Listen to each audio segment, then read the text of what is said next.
আসসালামু আলাইকুম। ইসলামী ব্যাংকের ৬ জন উচ্চপদস্থ কর্মকর্তাকে বরখাস্ত করা হলো। নিয়ম বহির্ভূতভাবে বিগত শেখ হাসিনা সরকারের আমলে এস আলম গ্রুপকে ঋণ দেওয়ার সাথে সংশ্লিষ্ট থাকার অভিযোগে ৬ জন কর্মকর্তাকে সাময়িক বরখাস্ত করল ইসলামী ব্যাংক।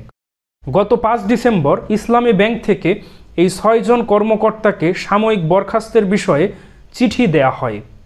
ইসলামী ব্যাংকের যে ৬ জন কর্মকর্তাকে সাময়িক বরখাস্ত করা হয়েছে তারা হলেন ইসলামী ব্যাংক রংপুর জোনের senior assistant vice president Mohammad Mostak Ahmed, Islami bank Khulna zone assistant vice president Aminullah Pasha, Islami bank Feni Sadar শাখা assistant vice president Mohammad Didarul Alam, first assistant vice president Nurul Amin চট্টগ্রামের খাতুনগঞ্জ শাখা Islami bank, first assistant vice president Abbas Ahmed Khatunganj শাখা এবং প্রিন্সিপাল অফিসার মোহাম্মদ আনোয়ারুল হক চট্টগ্রামের খাতুনগঞ্জ শাখা ইসলামী ব্যাংক।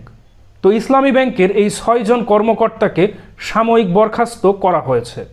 এই বিষয়টি নিশ্চিত করে ইসলামী ব্যাংক খাতুনগঞ্জ শাখার সংশ্লিষ্ট এক কর্মকর্তা বলেন, প্রধান কার্যালয়ের আদেশের পরিপ্রেক্ষিতে খাতুনগঞ্জ শাখার এই ৩ জন কর্মকর্তাকে সাময়িক বরখাস্ত করা হয়েছে এবং বাকি ৩টি জোনের যে কর্মকর্তা তারাও একসময় খাতুনগঞ্জ শাখায় কর্মরত ছিলেন। খাতুনগঞ্জ শাখার সংশ্লিষ্ট সেই কর্মকর্তা আরও বলেন, ইসলামী ব্যাংক কর্তৃক এস আলম গ্রুপকে যে ঋণ দেওয়া হয়েছিল সেই ঋণের বেশি বিতরণ ইসলামী ব্যাংক চট্টগ্রামের খাতুনগঞ্জ শাখা থেকেই দেওয়া হয়েছিল, যেখানে এই ৬ জন কর্মকর্তা এখানে কর্মরত ছিলেন। এস আলমকে দেয়া এই ঋণ বিতরণে যথেষ্ট অনিয়মের অভিযোগ রয়েছে। এস আলমকে দেয়া ঋণ বিতরণে অনিয়মের অভিযোগ তদন্ত করার জন্য Bangladesh bank, financial intelligence unit এবং দুর্নীতি দমন কমিশন আলাদাভাবে তদন্ত করে।